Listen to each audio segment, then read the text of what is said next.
Hello friends, welcome back to my channel Academy of scientia.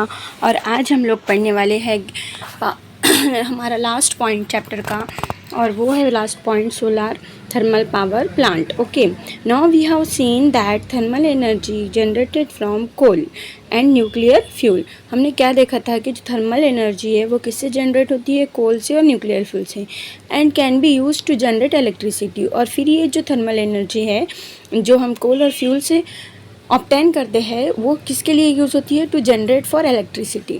Thermal energy can also generated from solar radiation and can be use for electricity production. तो ये जो thermal energy होती है ये सिर्फ कोल या fuel से नहीं बल्कि सोलार रेडिएशन से भी क्या हो सकती है, जनरेट हो सकती है, जो हम इलेक्ट्रिसिटी प्रोडक्शन के लिए यूज़ कर सकते हैं।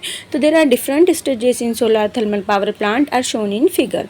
तो अब हमको इस फिगर में बताया गया है स्टेजेस किसके, सोलार थर्मल पावर प्लांट के। तो हमारे पास जो है पहला है concentrators for collecting sunlight.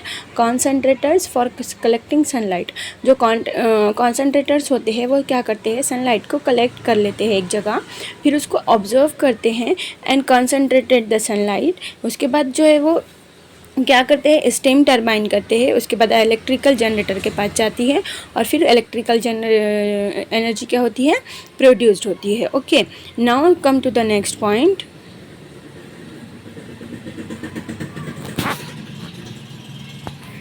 So show in figure reflectors reflect and concentrate solar radiation. जो रिफ्लेक्टर्स होते हैं वो क्या करते हैं, सोलार रेडिएशन को या तो रिफ्लेक्ट करते हैं या कॉन्सेंट्रेट करते हैं और ऑब्जर्व करते हैं। The solar energy is converted into heat energy. जो सोलार एनर्जी होती है वो किस में, हीट एनर्जी में चेंज हो जाती है। Using this heat energy steam is generated to drive the turbine and generator. तो फिर इस हीट एनर्जी को ही यूज़ करता है कौन, स्टीम।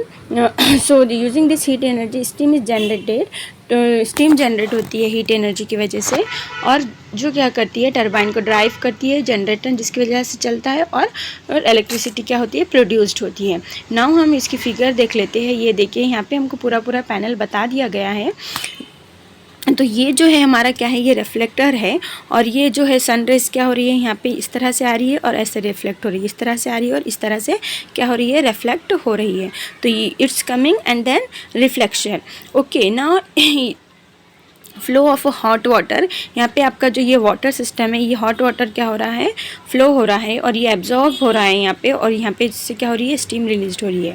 अब अगर आप सोलार पैनल्स को देखें तो सोलार पैनल्स कुछ इस तरह से, सोलार एनर्जी यहाँ से यूज हो रही है, और फिर यहाँ पे जो है पंप है, यहाँ पे कूलिंग टावर है, it's an generator and it is an turbine, और ये जो है सो स्टीम है, क्या है, स्टीम है। तो इस तरह से इसका क्या है, सिस्टम है। नाउ तो ये सिस्टम को किस तरह से बताया गया है आपके, कि सोलार एनर्जी कहाँ जा रही है, इधर देखिए, इस तरह से बताया गया है। Now come to the next point. Here, do you know me? There are some energy sources used for electrical power generation in the world. कोल है, कोल 41% है और इंडिया में 60% है। नेचुरल गैस 22% है पूरे वर्ल्ड में और इंडिया में 8% है। हाइड्रो इलेक्ट्रिक कितना है, 16% है वर्ल्ड में और इंडिया में 14% है। न्यूक्लियर एनर्जी 11% है और इंडिया में 2% है। पेट्रोलियम 4% है और इंडिया में 0.3% है। रिन्यूएबल सोर्सेज वाइंड सोर्स 6% है और इंडिया में 15.7% है।